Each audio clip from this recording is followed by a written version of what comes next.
নমস্কার বন্ধুরা, আমি সোনালি আর আমাদের channel tour and garden blog. আশা করি সবাই খুব ভালো আছেন, সুস্থ আছেন। আরেকটি নতুন ভিডিও নিয়ে আজকে আপনাদের সামনে হাজির হলাম। আচ্ছা, আমরা আমাদের ছাদ বাগানে সবাই গাছ করতে সবাই খুব ভালোবাসি, আর এরকম সুন্দর সুন্দর ফুল ছাদ বাগানে যদি হয়ে থাকে কে না ভালোবাসি বলুন। তো এই রকম ফুল ফোটাতে গেলে আমাদের কি করতে হবে, গাছকে কিছু সার দিতে হবে। যেই সারগুলো কিন্তু গাছ পেলে তবেই কিন্তু সুন্দর সুন্দর ফুল গাছে ফুটবে। তো এই সারগুলো আমরা যে সবসময় বাজার থেকে কিনতে পারবো এমন কথা নয়, বাজার থেকে না কিনেও কিন্তু অনায়াসেই আমাদের ঘর থেকে এর চাহিদা আমরা পূরণ করতে পারি। তো কিভাবে পূরণ করব সেই নিয়ে কিন্তু আজকের এই ভিডিওটা। তো বন্ধুরা, ধৈর্য সহকারে ভিডিওটা দেখার অনুরোধ রইল, আর সব শেষে একটা লাইক কমেন্ট করতে ভুলবেন না। আর নতুন বন্ধুরা চ্যানেলটিকে সাবস্ক্রাইব করে পাশে থাকা বেল আইকনটি অবশ্যই প্রেস করে দেবেন, তাহলে যখনই কোনো নতুন নতুন ভিডিও আমি আপলোড করব তার নোটিফিকেশন আপনার কাছে সবার আগে পৌঁছে যাবে। তো চলুন বন্ধুরা, ভিডিওটা শুরু করা যাক। এই সার শুধু ফুল নয়, গাছে ফুল ফল সব কিছুরই কিন্তু চাহিদা পূরণ করে। দেখুন, ফুল যেমন গাছে আসে সেরকম যেমন সুন্দর করে কিন্তু ফলও ধরে থাকে। তো কিভাবে তৈরি হচ্ছে সারটা দেখে নিন। এখানে যে জিনিসটার কথা বলছিলাম এটা হচ্ছে পেঁয়াজের খোসা। আমরা সবাই রান্নাঘরে প্রচুর পরিমাণে পেঁয়াজের খোসা কিন্তু নিত্য নৈমিত্য ফেলে দিই। তো সেইগুলো কিন্তু না ফেলে দিয়ে আপনারা একটা জায়গায় জড়ো করে রেখে দেবেন, কেননা এইগুলো অত্যন্ত প্রয়োজনীয় একটি সার, যেটা গাছে কিন্তু সব সময়ের জন্য ভালো। তো দেখুন, এখানে বেশ কিছু পেঁয়াজের খোসা আমি জড়ো করে রেখেছি। আর এই যে লিকুইড সারটা দেখতে পাচ্ছেন, এটা কিভাবে তৈরি করলাম সেটাই বলছি। এই পেঁয়াজের খোসা 2-3 মুঠো আপনাদের গাছ অনুযায়ী অবশ্যই আপনারা ভেজাবেন। আমি এখানে যেমন দেখেন একটা প্লাস্টিকের পাত্রের মধ্যে 2 দিন ধরে ফ্রিজিয়ে রেখেছিলাম। তো 2-3 মুঠো আমি এখানে নিয়েছি, নিয়ে জল দিয়ে একটা চাপা দিয়ে ওপরে একটা ছাওয়া জায়গায় রেখে দিয়েছি। 2 থেকে 3 দিন ভালো করে ভিজিয়ে রাখবেন। তারপর জলটাকে ভালো করে ছেঁকে নেবেন। দেখুন, এখানে কিন্তু আমি ছেঁকে নিয়েছি। কত সুন্দর একটা কালার বেরিয়েছে, দেখতেই পাচ্ছেন জলটা। তো এই কালারটা আসবে 2-3 দিন ভিজিয়ে রাখলে। তো এই জলটাকে কিন্তু সরাসরি দেবেন না, এর সাথে কিছুটা জল আমাদেরকে মিশিয়ে নিতে হবে। তো এই যে পেঁয়াজের খোসা শুধু যে আমাদের সারের কাজ করছে তা না, আর এর ছাড়াও গাছে কিন্তু কীটনাশকের প্রয়োজনটাও অনেকটা মিটিয়ে থাকে। গাছে এই সময় নানা রকম পোকামাকড় হয়ে থাকে গরমের জন্য, তো এই সারটাকে কিন্তু আমরা কীটনাশক হিসাবেও গাছে ব্যবহার করতে পারি।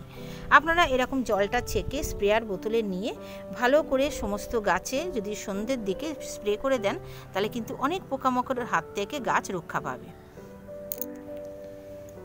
এই সারটার মধ্যে শুধু যে পটাশ থাকে তা না বন্ধুরা, একদিকে যেমন এই পেঁয়াজের খোসার মধ্যে প্রচুর পরিমাণে পটাশ থাকে, পটাশ ছাড়াও কিন্তু এর মধ্যে iron, zinc, phosphorus, calcium, magnesium, copper আর অল্প পরিমাণে নাইট্রোজেন থাকে, যেগুলো কিন্তু আমাদের সমস্ত গাছের জন্য একটা অতি প্রয়োজনীয় উপাদান।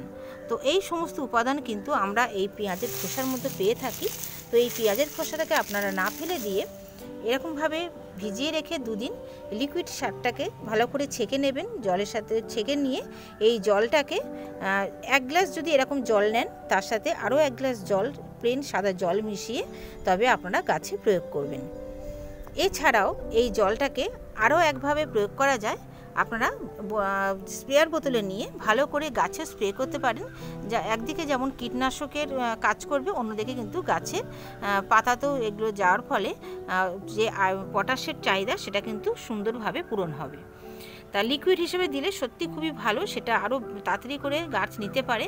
তো আপনারা লিকুইড হিসাবেও এটাকে ব্যবহার করতে পারেন। এছাড়াও আমরা পেঁয়াজের খোসাটাকে আরও 2টি উপায়ে কিন্তু গাছে ব্যবহার করতে পারি। এখন গরমকাল, আমরা জানি গরমকালে মাটি খুব তাড়াতাড়ি শুকিয়ে যাচ্ছে। রোজ যেহেতু ছাদ বাগানে আমাদের সমস্ত গাছ থাকে, প্রচুর পরিমাণে রোদ সারাদিনে পাচ্ছে, তাতে কী হয়, মাটি খুব তাড়াতাড়ি ড্রাই হয়ে যাচ্ছে। তো আমরা এগুলো মালচিং হিসাবে ব্যবহার করতে পারি। এরকম পেঁয়াজের খোসা নিয়ে আমরা যদি গাছের গোড়ায় এইভাবে চারিপাশে দিয়ে রেখে দিই শুকনো পেঁয়াজের খোসাগুলো, তাতে একদিকে যেমন মাটিটা ভিজে ভাবটা বজায় থাকবে, আর পোকামাকড়ের হাত থেকেও গাছটা রক্ষা পাবে। আর আরেকদিকে আমরা যখন জল দেব গাছের গোড়ায়, তখন কি হবে, এই পেঁয়াজের খোসাগুলো তো ভিজতে থাকবে, আস্তে আস্তে এগুলো ডিকম্পোস্ট হয়ে এর যে রসটা সেটা কিন্তু মাটিতে মিশে যাচ্ছে। তো গাছের পটাশের চাহিদা কিন্তু রোজই একটু একটু করে পূরণ হচ্ছে। তো আপনারা এইভাবেও কিন্তু ব্যবহার করতে পারবেন এই পেঁয়াজের খোসাটাকে। আরেকটা ব্যবহার করা যায় এই পেঁয়াজের খোসাটাকে অনেক যখন হবে অনেক দিন ধরে আপনারা একটুখানি রোদে ভালো করে কটকটে করে শুকিয়ে নেবেন। ভালো করে রোদে কটকটে করে শুকিয়ে নিয়ে এটাকে গ্রাইন্ডার জারে ভালো করে আপনারা পিষে নেবেন, একদম দেখবেন গুঁড়ো গুঁড়ো হয়ে যাবে। তখন সেগুলো 2 থেকে 3 চামচ নিয়ে প্রত্যেকটা গাছের মানে টব অনুযায়ী নিয়ে একটু ভালো করে গোড়াটা খুঁড়ে নিয়ে সেখানে দিয়ে জল ঢেলে দেবেন। সেইভাবেও কিন্তু পটাশের চাহিদাটা পূরণ করা যায়। পেঁয়াজের খোসা শুধু যে পটাশের চাহিদা পূরণ করে তা নয় বন্ধুরা, এছাড়াও বেশ কিছু কাজ কিন্তু পেঁয়াজের খোসা করে থাকে। সেগুলো কি কি?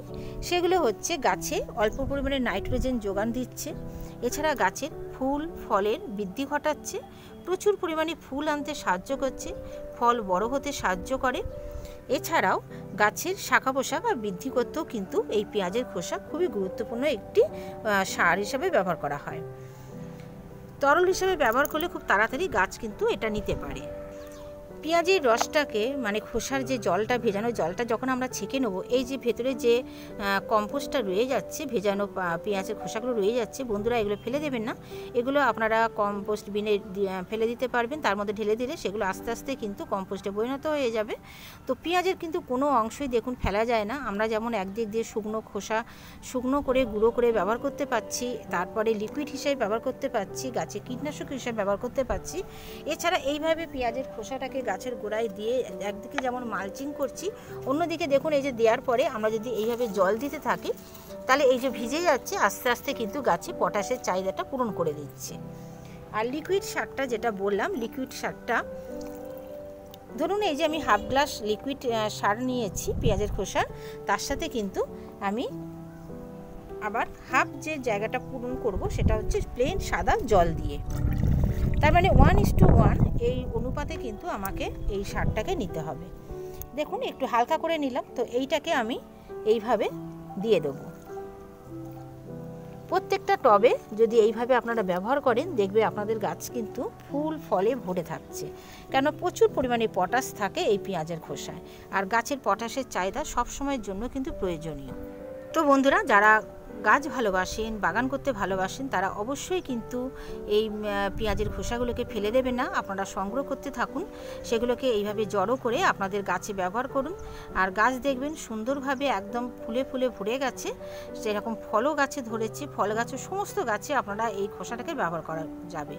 আর এই খোসা গুঁড়ো করেও কিন্তু আপনারা অনেক দিন ধরে কোনো পাত্রে ভালো করে ঢাকা দিয়ে রেখে দিতে পারবেন, সেটাকে ধীরে ধীরে ব্যবহার করতে পারবেন। এবার বলবো কতদিন অন্তর আপনারা এই লিকুইড সারটাকে ব্যবহার করতে পারবেন। এই লিকুইড সারটা আপনারা মাসে 2 বার দেবেন, 15 দিন অন্তর একবার দেবেন। তো মাসে 2 বার দিলেই যথেষ্ট। আর যদি আপনারা ইনডোর প্ল্যান্টে দিতে চান তো ইনডোর প্ল্যান্টেও দেওয়া যাবে, তখন কিন্তু মাসে 1 বার দেবেন। মাসে 1 বারের বেশি দেবেন না, কারণ যেহেতু আমরা সেগুলোকে ইনডোরে রাখি, অতটা খোলা হাওয়ায় থাকে না, তো সেগুলোতে মাসে 1 বার দিলেই যথেষ্ট। তো এইভাবে আপনারা গাছের যত্ন নিন, পেঁয়াজের খোসার ব্যবহার করুন, আর দেখবেন আপনাদের সত্যি আপনারা রেজাল্টটা দেখতে পারবেন যে কত সুন্দর ফুল ধরেছে আপনাদের গাছে। ফল গাছেও কিন্তু ফলগুলো বড় হতেও কিন্তু খুব তাড়াতাড়ি সাহায্য করে এই পেঁয়াজের খোসা। তো বন্ধুরা, ভিডিওটা আর বড় করব না। তো আপনাদের কাছে কেমন লাগলো অবশ্যই আপনাদের মতামত জানাবেন। বন্ধুরা, আপনারা সবাই ভিডিওটা দেখেন, একটা লাইক আপনারা করে দেবেন। লাইক আপনারা দিচ্ছেন না, এটা করবেন না, লাইক একটা দিয়ে দেবেন। আর কমেন্ট করে জানাবেন যে আপনারা কোন বিষয়ে ভিডিও দেখতে চাইছেন বা কেমন লাগছে।